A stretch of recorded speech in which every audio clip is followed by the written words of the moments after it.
A reading from Philippians. Rejoice in the Lord always. Again, I will say rejoice. Let your gentleness be known to everyone. The Lord is near. Do not worry about anything, but in everything, by prayer and supplication, with thanksgiving, let your requests be made known to God.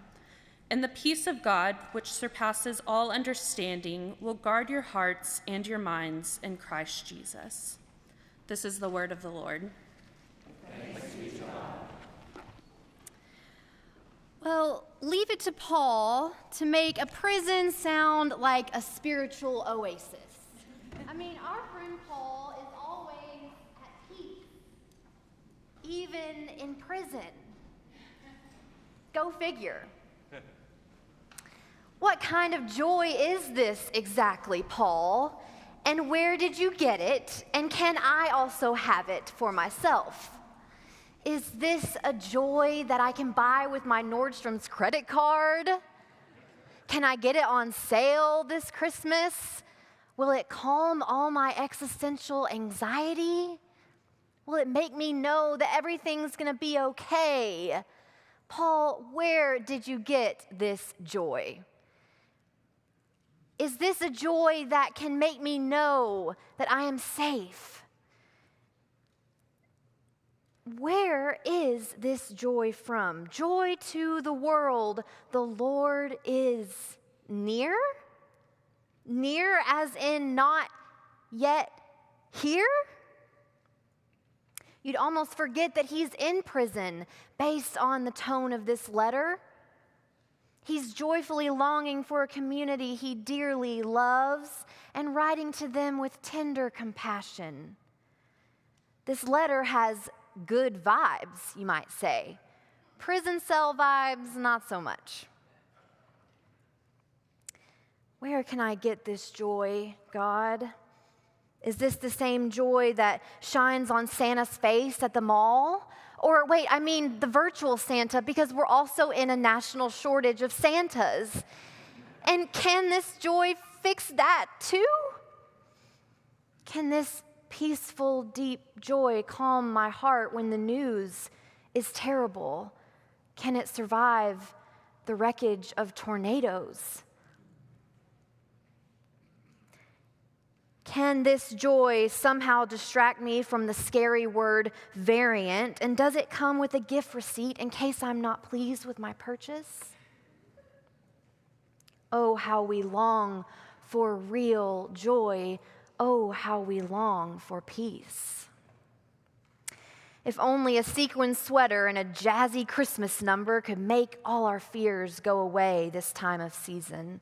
Instead, these days, we're just our same scared baby selves, but with a shinier outfit on. But real joy. I think Paul's onto something with this real joy. I tell you, his joy is not based on his circumstances. He is sitting in prison and sounding happy and peaceful as a clam.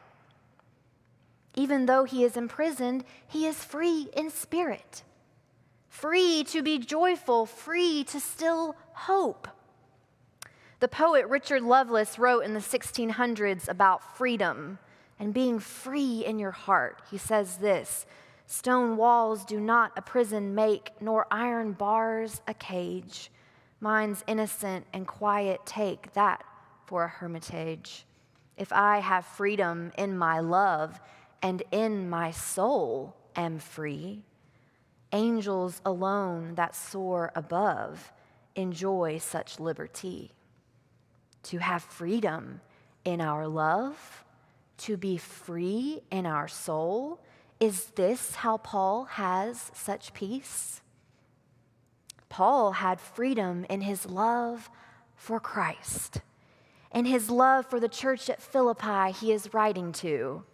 It is this love that gives him the freedom to sound more joyful than drummers drumming and lords a-leaping and pipers piping. His joy is better than that.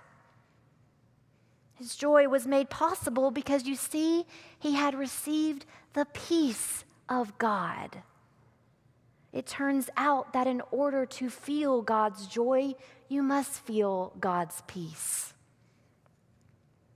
Paul was open to simply being with God in the present moment, whatever the circumstances. With God nearby, anything was possible. Anything was bearable. What joy. This peace was the kind he needed to share with his community, his flock, who needed such a peaceful joy too. According to Paul, the Lord is not far off, he says. God is near enough to hear his every prayer request and supplication. The Lord is near. Whom shall he fear? If the Lord is his light and salvation, of whom shall he be afraid? But is it so simple, Paul? You make it sound so easy, as if you've never sat in holiday shopping traffic on Northwest Highway. Do not worry about anything, as if you've never seen the evening news. Do not worry about anything. I don't know about that. To be fair, he hasn't sat in traffic or seen the evening news. But he knows about a world that traps you. And our world traps us, doesn't it? And it traps some of us more than it traps others of us. For many people in this nation, prison is not a poetic, linguistic device. It's a sorrowful reality. And I don't know, Mr. Poet, Mr. Lovelace, iron bars make pretty good cages to me. For many people who do not look like us and live behind bars. Oh, how we long for real joy. Oh, how we long for peace. Maybe it's something like the way Maya Angelou describes the song of the caged bird in her majestic poem. The caged bird sings with a fearful trill of things unknown, yet longed for still. Longed for still. Maybe Advent is about longing for those things unknown, but still possible. Longing for a world in which no one knows what it's like to be trapped behind bars, in pain, physical bars, physical prisons, or otherwise. Longing for things unknown, longing for creation liberated. Can you imagine? But these are things unknown, you see, and we can't understand them with our minds. Knowing the way in our heads won't work, and Paul knows this, and that's why he says that peace surpasses understanding. This doesn't just mean that peace transcends our ability to grasp it, which is always how I understood the passage. We just can't get it in our heads how big God's peace is. But really, I think it means that God's peace is superior to understanding. It's better than understanding. And this means something different. It means that God is with us. This is something that Paul knew well. You see, Paul knew that understanding could not make his prison cell less lonely. It couldn't make him feel less afraid in the dark of the night. He knew that understanding wouldn't make the voices of regret that kept him up at night quiet down. He knew that understanding wouldn't free him from prison. He knew that understanding couldn't forgive his sins. Only peace could do that. But peace, oh my, peace could do all that and so much more. You see, God's peace could hold his hand through the night. God's peace could lull him back to sleep when he worried about the communities that he served and couldn't be present with them physically. God's peace could quiet his fears. God's peace was something that Paul knew about, and Paul wanted to share with his community. Oh, how we long for this peace. Peace that surpasses understanding. Peace is better than understanding in many ways, but one way I'll tell you is that it moves us closer to each other. Did you know that? Understanding only makes us need things from each other. I need more information from you so that I can understand you. I need to know something that you have. I want to get it. You don't get it. Especially in this pandemic time, understanding has us running around in circles, competing and striving to get the best information, right? But guess what? We're still in this pandemic. We still are in pain, even with the information that we have. And every day it seems that the news and joy is confusing us more and more. The media seems to profit off of our desperate attempt to understand what's happening to us and how we can stop it. But the honest truth is that we don't understand it. Do you understand it? No, and neither do I. We don't understand this pandemic and where it came from and where it's headed or how we can stop it. Oh, how we long for real joy. Oh, how we long for peace. Just like understanding couldn't save Paul from prison or the early church from the rule of empire, understanding can't save us. It won't lead us to joy. If anything, it'll make us less joyful. Even if our guru, Dr. Anthony Fauci, was right here in this front pew and looked at us right in the eyes and explained every bit of it, we might feel more enlightened for just a minute. We might feel better, but we would still feel an ache. Details and information can't give us rest from our existential angst we feel. But peace, oh, peace, peace, I tell you, it's here. Peace is what will get us through. Peace is what will connect us to one another. Peace is experienced together in community. Peace is what restores communities and reconciles enemies. It is God's peace that will steady our trembling hands so that we can put them to good work in service for the common good. Because honestly, you can't really get much done as God's servant if you're so worried about the details.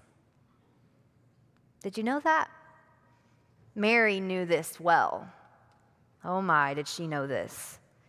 Greetings, favored one, the Lord is with you, the angel says.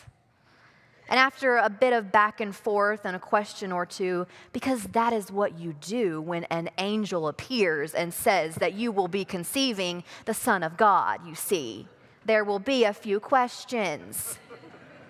My. But after these questions, Mary surrenders. The Lord was with her after all. Nothing else mattered. Information wouldn't make Mary's soul sing. Understanding wouldn't help her walk miles and miles on pregnant feet, swollen and tired. Only an invitation to know that God was near her could do that. I have a baby brother and sister I want to tell you about. They're much younger than me. They're teenagers now, but when they were little, I was often babysitter du jour, as you see, because of being about the age of a babysitter.